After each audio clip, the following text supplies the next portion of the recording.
जी, इनका ये कहना है कि आपने सिस्टम्स को बहुत कॉम्प्लिकेट कर दिया था, बहुत जटिल कर दिया था, हमने उनको आसान कर दिया।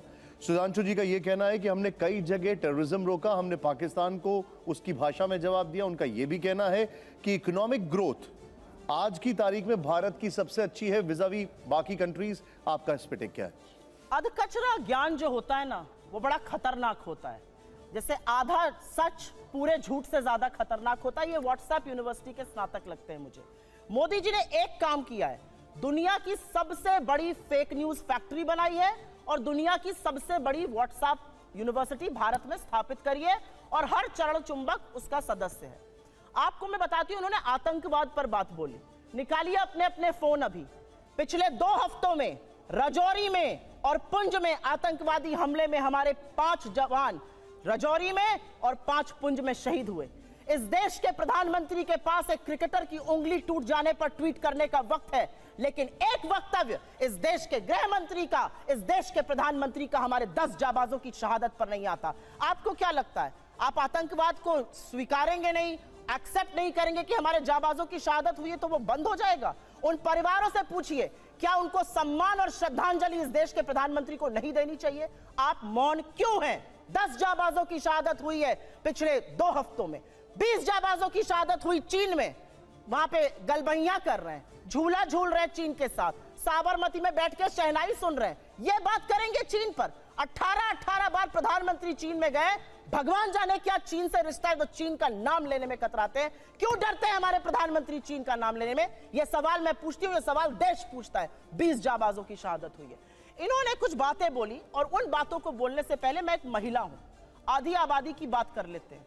यहां से मुश्किल से 10 या 15 किलोमीटर दूर पर इस देश की सबसे डेकोरेटेड, सबसे सम्मानित वो लड़कियां जिन्होंने बड़े बड़ों को पटखनी देके हम सबके सीने गर्व से चौड़े किए हैं, 1 महीने से बैठी हैं और यौन शोषण का आरोप आपके सांसद पर लगा रही हैं।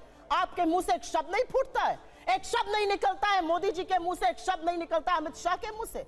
क्या ऐसी आपकी फंसी है ब्रजभूषण शरण सिंह से कि आप नहीं बोलते हैं? ये सवाल मैं एक महिला होने के नाते पूछती हूँ, मैं एक महिला होने के नाते पूछती हूँ। बिल्किस बानो के अपराधियों को किसने रिहा किया? क्योंकि वो मुसलमान थी तो आप बोलेंगे नहीं? अंकिता ठाकुर का जिसने कत्ल किया, जिसने उसको जिस्म फरोशी में ढकेला, वो आपके विधायक का बेटा था। आप क्यों चुप है?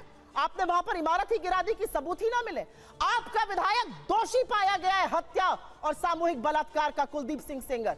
ये बात करेंगे महिला सुरक्षा पर? ये चूड़ियां भेजते थे प्रधानमंत्री को, आज इनके मुंह से एक शब्द नहीं फूटता। महिलाएं इस देश की पूछ रही हैं और आपको भी पूछना चाहिए, क्यों चुप है मोदी सरकार जब हमारी बेटियां जंतर मंतर पर 1 महीने से बैठी हैं? उन लड़कियों के आंसू देखकर, और आज की खबर फिर से मैं कोट कर रही हूं, एक समर कैंप होता था साक्षी मलिक बनने के लिए, तमाम लड़कियां वहां पर आवेदन देती थी। आज की स्थिति यह है कि बलात्कार और यौन शोषण की खबरों के बाद एक एप्लीकेशन नहीं आई है। ये इस देश की बेटियों के साथ ये कर रहे हैं, ये हमें पाठ पढ़ाएंगे। इन्होंने एक बहुत बड़ी बात बोली और वो बात बोलते बोलते पाकिस्तान पर चले गए।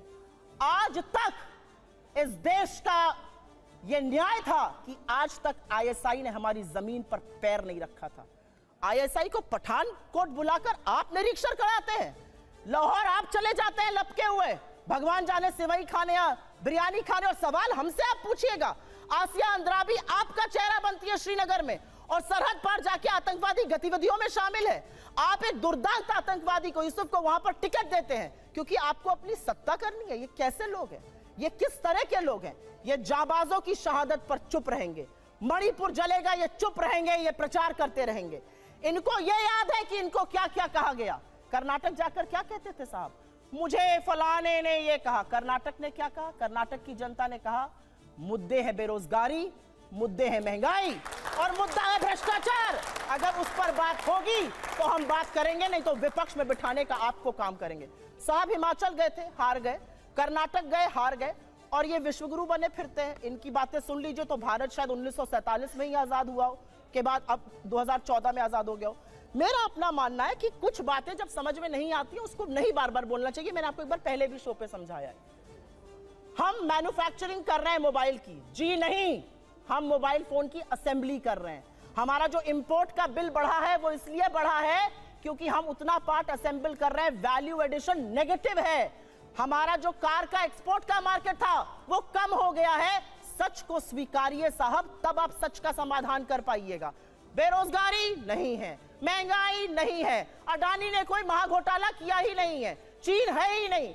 जब आप आंखों पर पट्टी बांधकर शासन चलाइएगा तो देश का वो हाल होगा जो हो रहा है। मैं तो एक महिला होने के नाते एक ही सवाल पूछना चाहती हूं कि हाथरस की गुड़िया को आप 2:30 बजे जलवाएंगे, दोषी रेप में आपके विधायक पाए जाएंगे, आपके सांसद के ऊपर यौन शोषण का आरोप है, आपके विधायक का बेटा एक लड़की के कत्ल का मुलजिम पाया जाता है।